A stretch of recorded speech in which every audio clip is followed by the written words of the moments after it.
Hello friends,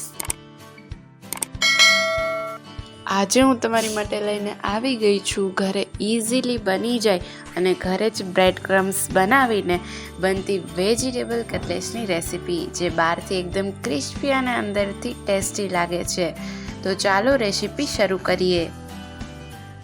તો ઘરે easily bread crumbs બનાવવા માટે મેં અહીં 2 થી 3 જેટલી બ્રેડ લઈ લીધી છે। હવે મેં અહીં મિક્સિંગ જાર લઈ લીધી છે અને તેમાં આપણે બધી જ બ્રેડ્સને આ રીતે નાના નાના પીસમાં કન્વર્ટ કરીને તેને ગ્રાઇન્ડ કરી લેવાની છે।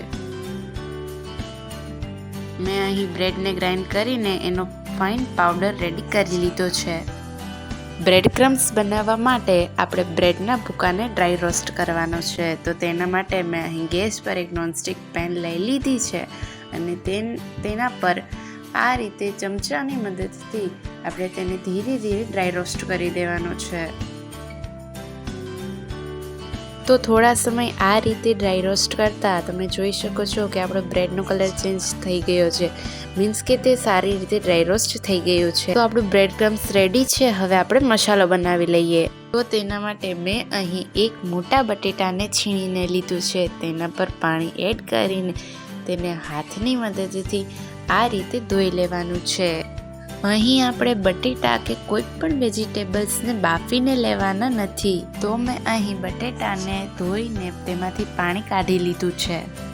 તો મસાલો બનાવવા મેં અહીં એક પેનમાં 2 ચમચી જેટલું તેલ લઈ લીધું છે। તેલ ગરમ થાય એટલે તેમાં 1 ચમચી જેટલું જીરું, 1 ચમચી જેટલા તલ અને 1 ચમચી જેટલી આદુ, મરચાં અને લસણની પેસ્ટ એડ કરીને બધી જ વસ્તુને સારી રીતે તેલમાં સાતળી લેવાની છે। તો અહીં મેં વેજીટેબલ્સમાં થોડું ઝીણું સુધારેલું કેપ્સિકમ, છીણેલું ગાજર, વટાણા અને ઝીણી સમારેલી ડુંગળી લઈ લીધી છે। હવે સૌથી પહેલાં વેજીટેબલ્સમાં આપણે ડુંગળીને એડ કરી દેવાની છે અને ડુંગળીને આપણે તેલમાં સાતળી લેવાની છે। ડુંગળીનો કલર થોડો ટ્રાન્સપરન્ટ થાય ત્યાં સુધી આપણે ડુંગળીને સાતળવાની છે। તો હવે આપણી ડુંગળીનો કલર ટ્રાન્સપરન્ટ થઈ ગયો। હવે તેમાં આપણા છીણેલા બટેટાને એડ કરી દઈએ અને બટેટાને બધી જ વસ્તુઓ સાથે સારી રીતે મિક્સ કરી લઈએ। આપણે બટેટાને ધોયું હતું તે પછી તેમાં પાણી એડ નહોતું કર્યું, કારણ કે બટેટાને ધોવાથી તેના સ્ટાર્ચ દૂર થઈ જાય છે, તેથી તે કાળું નથી પડતું। બટેટાને 2 થી 3 મિનિટ કૂક કર્યા બાદ તેમાં આપણા ઝીણા સમારેલા શાકભાજી એડ કરી દઈએ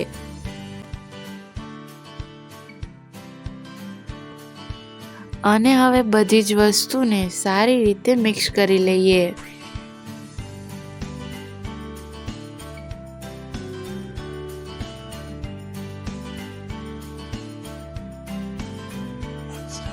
અહીં આપણે બધી જ વસ્તુ સારી રીતે મિક્સ થઈ ગઈ છે। હવે તેમાં 1.5 કપ જેટલું પાણી એડ કરી દેવાનું છે અને પાણી એડ કરીને બધી જ વસ્તુને 2 થી 3 મિનિટ માટે કૂક કરી લેવાની છે।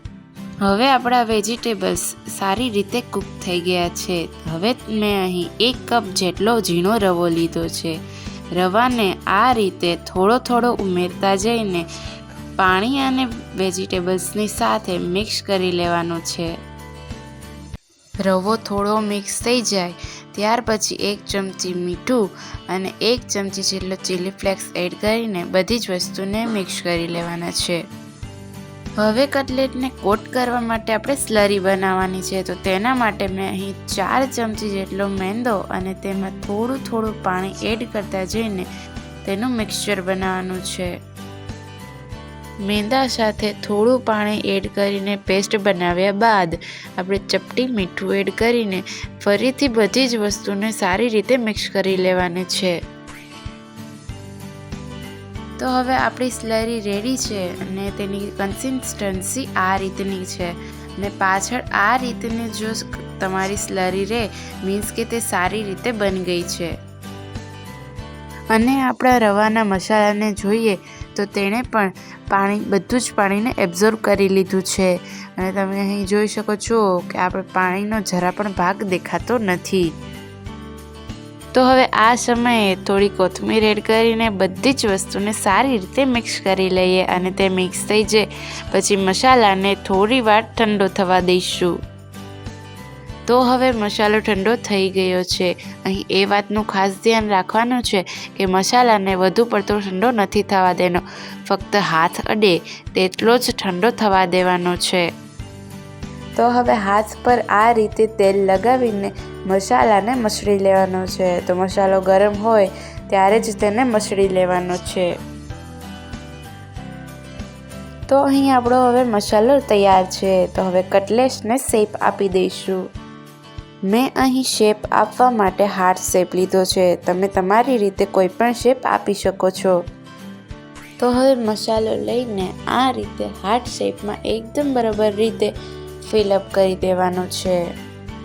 હવે આપણે લોટમાં તેલ લગાવ્યું હોવાથી તે ઇઝીલી એકદમ થોડું હાથ અડાડશું તો નીકળી જશે અને એકદમ પ્રોપર શેપ તૈયાર થશે। તો આ રીતે આપણે બધી જ કટલેસને શેપ આપી દઈએ। તો અહીં મેં બધી જ કટલેસને શેપ આપીને રેડી કરી દીધી છે। હવે આપણે બધી જ કટલેસને આપણા બનાવેલા બ્રેડ ક્રમ્સ અને સ્લરીમાં કોટ કરવાની છે। તો કટલેટને કોટ કરવા માટે મેં અહીં એક બાજુ મેંદાની સ્લરી અને બીજી બાજુ બ્રેડ ક્રમ્સ લીધું છે।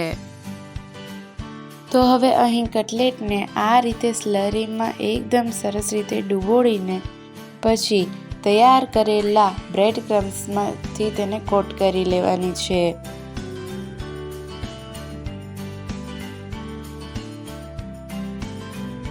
તો તમે જોઈ શકો છો કે આપણી કટલેટ કોટ થઈને રેડી થઈ ગઈ છે। તો હવે આ જ રીતે બધી જ કટલેટને કોટ કરી લઈએ। તો અહીં મેં બધી જ કટલેટને કોટ કરીને રેડી કરી લીધી છે। હવે તેને ફ્રાય કરી લઈએ। તો તેના માટે મેં અહીં એક પેનમાં તેલ ગરમ કરવા માટે રાખી દીધું છે। તેલ ગરમ થાય એટલે તેમાં આપણી તૈયાર કરેલી કટલેટ્સને એડ કરી દઈએ। અહીં આપણે એ વાતનું ખાસ ધ્યાન રાખવાનું છે કે કટલેટ્સ એડ કરતી વખતે આપણે ગેસની ફ્લેમ હાઈ રાખવાની છે, પણ જ્યારે આપણે તેને ફ્રાય કરીએ ત્યારે ગેસની ફ્લેમ મીડિયમ રાખવાની છે, લો રાખવાની નથી। ગેસની ફ્લેમ લો રાખવાથી તે વધુ પડતી ઓઇલી થશે અને અહીં આપણે પલટાવવાની પણ ઉતાવળ નથી કરવાની। 2 થી 3 મિનિટ થાય પછી જ આપણે તેને બીજી બાજુ પલટાવવાની છે। તો અહીં કટલેટ્સ એક બાજુથી ફ્રાય થઈ ગઈ છે, હવે તેને પલટાવીને બીજી બાજુથી ફ્રાય કરી લઈએ।